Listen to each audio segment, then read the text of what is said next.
Today I'm talking to Tim Bourne, who's the senior winemaker for Escarpment in Martinborough. Firstly, I'd like to congratulate you on getting into the top wineries list for 2022. That's a great achievement, and particularly in 12th place, which is very distinguished area there. That's a fantastic achievement, really is. Thank you. Yeah, no, we're absolutely thrilled. I think we're more like 70 or 90 the previous year, so it's a great turnaround, and yeah, happy to be there. Yeah, and it's interesting that you've leapt up the ladder recently, because my recent exposure to the 21 samples, the Pinots, I think I've tasted now, to me, they are really on a roll, and have been for a couple of years.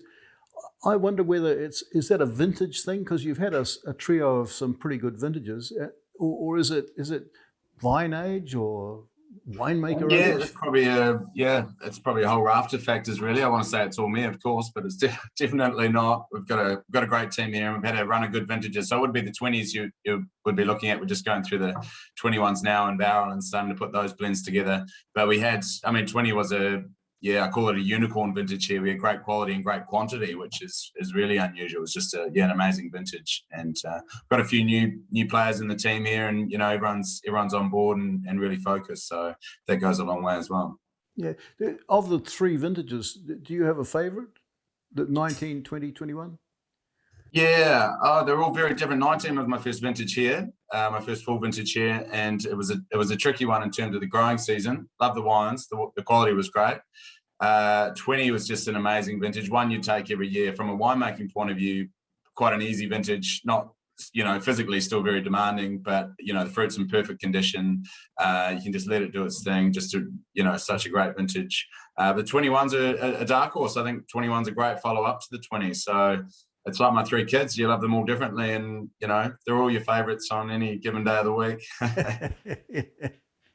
Yeah, and Escarpment is owned by Torbreck Vintners in the Barossa Valley, and I should say the iconic Torbreck Vintners, because it certainly deserves that status, I think. Do you Absolutely. Yeah, do you get much technical assistance from them in terms of viticulture, winemaking, marketing? Perhaps it goes the other way. We work very closely with them. Obviously, they're making different style of wines to what we're doing, but they're making super premium wines. So there's a massive crossover there, and they've been doing it a lot longer than we have too, and the Barossa as a general. So there's some great knowledge, and that we can tap into pretty easily. And they've got their own sales team, so they're right at the market face, and we've got direct feedback. So there is definitely a correlation with them coming on board and our rise up the rankings, I think. They've invested heavily in the place too, which has gone a long way.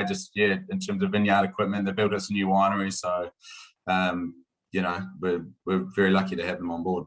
And your signature wine is, of course, Pinot Noir, or I guess Coupe would be the flagship wine. But absolutely. Yeah, but I'm quite enamoured of the white wines that have come out of Escarpment. That Pinot Blanc is, I think, is quite an exciting wine. I've never been a huge fan of Pinot Blanc, but that's a real cracker. That's great to hear. Yeah, we've got half a hectare of it, so not a lot in the scheme of things. We do put a lot of thought and love into all our wines, of course, including the whites.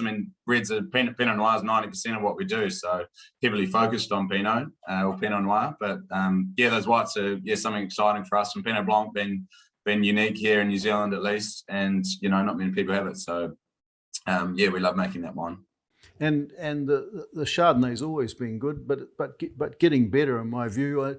I remember talking to Larry, the recently retired founder of Escarpment, and he said that on an international basis, he reckons New Zealand Chardonnay's ahead of New Zealand Pinot in terms of quality and reputation, and not in terms of reputation, in terms of quality, that people have yet to discover the joys of Chardonnay. I guess there's so much Chardonnay around in the world that there's gets lost in the rush. Yeah, absolutely.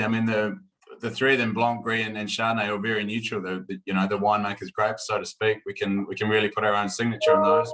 We put a lot of emphasis on what we're doing in the wine. Pinot Noir, we want to showcase the vineyard as much as anything. But the three whites are, very neutral in a lot of ways. So we don't want to, of course, just make commercial wines. We want to build some interest and some complexity and still keep our sense of place. So yeah, really fun to play around with. Again, I agree, we've only got small plantings of, but Chardonnay, real renaissance with that in terms of the marketplace as well in the last couple of years. We can't buy enough of it out, for ourselves, for our cellar, but in terms of grapes, we can't get enough. You got with a new winery, a new head winemaker. Is there any changes coming up we can look forward to? There's always exciting vintages to be released. We have reinstated Pahi, which you would have tried with the lineup of the 20s. So a new single vineyard, or new old single vineyard. We used to have it. The old block was sold elsewhere, and we didn't have anything in between that we thought was good enough until we had an opportunity to purchase a piece of land across the road, the old cobblestone block, and saw an opportunity to reinstate that single vineyard. So we're really excited by that. Good stuff. Jason, I better wrap it up there. Thanks very much for taking the time to talk to me today, and congratulations once again on the great result with the top wineries list. That's as I say, terrific stuff, and perhaps I'll see you or someone from Escarpment in October for the tasting. You will, absolutely. One of us will be up. In fact, that's the day after our winery opening, but someone will be there. They might be a little hazy after the opening, but they'll definitely be there. And much appreciated. Like I say, it means a lot to us making one of the top wineries. It is something we strive for, and we're always trying to improve and do things better. So it's good to see we're on the right track.